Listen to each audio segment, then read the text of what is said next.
You know, women can make babies when they have the volition. They have what we call a genetic predisposition. They can do this without the expertise of a physician. All they really need is time, space, and nutrition. And that is why we must control them. That is why we must yield control to them. Yeah. Every bustling society is made of people, and I can't make people.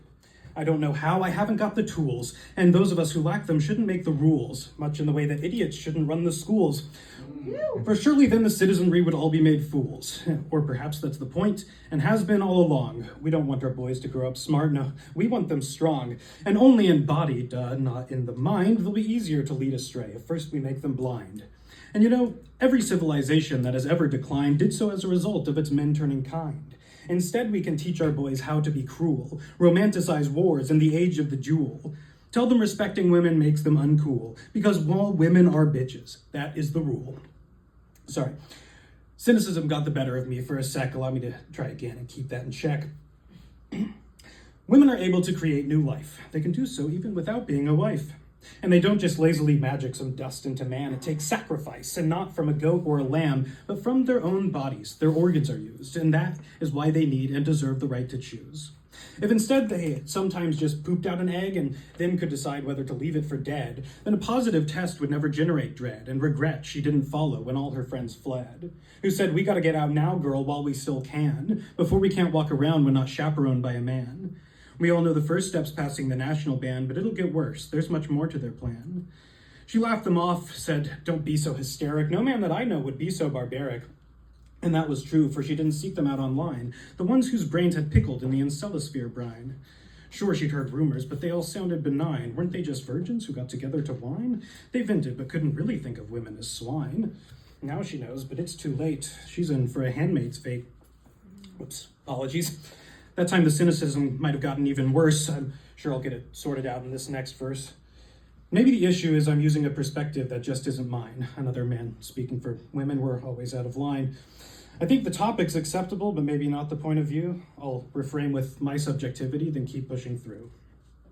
I don't want to own a person, not for work or for sex, neither do I find myself attracted to objects.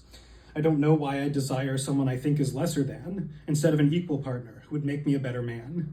It's not a matter of entitlement, but something you work to earn, and not in a calculated, transactional way. That thought fills me with concern, not just for the women in my life or those beyond its scope, but for the good of men and manhood, for which it's sometimes hard to hope. We men failed to address amongst ourselves masculine toxicity, but maybe we can work it out now since it's gotten so much publicity. We can say this concept of maleness results from the wrong things being prized. To me, the bad bits represent men who've been infantilized. Like, don't take no for an answer, always get what you desire. Emotions are weak, you'll get no puss if you're a crier. Throw a temper tantrum, slam the table with your fist. Nice guys finish last, so you better be a chauvinist. This action flick fantasy is childish to the core, yet that's the type of man that we're taught to adore. And those old peaceful revolutionaries, like the Reverend Dr. MLK, he didn't embrace violence, so he must have been gay. And as we all know, being gay makes you weak, just like reading Betty Friedan's feminine mystique. By their very nature, all men have a violent streak. Only cucks like Jesus Christ would say to turn the other cheek. I don't want to do the thing of saying these guys must all just have tiny dicks. I don't think the problem's anatomy. I think it's politics. When we say any woman who's not a virgin is by definition a whore, when we say all emotions except anger are just there to ignore, when we say sex is an entitlement for all men, a birthright, when we say think with your fists, don't de-escalate, always fight. No honor, no respect, no room for growth or change. The roles for masculinity need a broader range.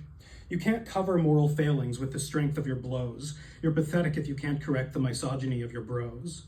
There's no strength in physically overpowering someone small. You have no right to someone's body, even if you bought the alcohol.